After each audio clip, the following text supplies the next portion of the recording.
It's Nick's Toho X-Travaganza!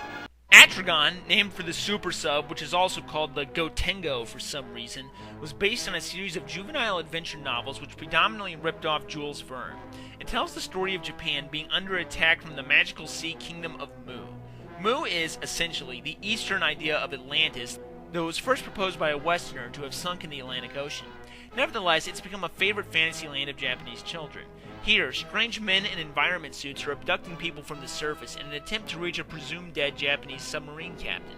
They believe this captain is building a super sub that can threaten them, and they want him out of commission.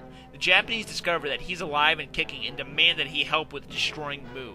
He's angry and bitter about losing World War II, but they urge him to move on from it and fight for the greater good. He eventually consents and goes down into the deep, doing battle with the Mu's god monster. There's a lot of those things around. Manda eventually getting busy with him.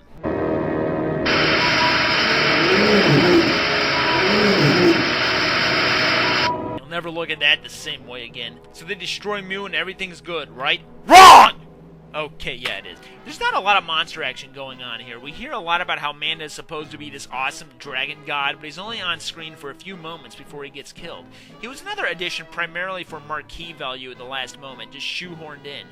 He would later appear in Destroy All Monsters, where he didn't do much more than in this film, and then in Godzilla Final Wars, where he again fights the Atragon for a few minutes and gets killed.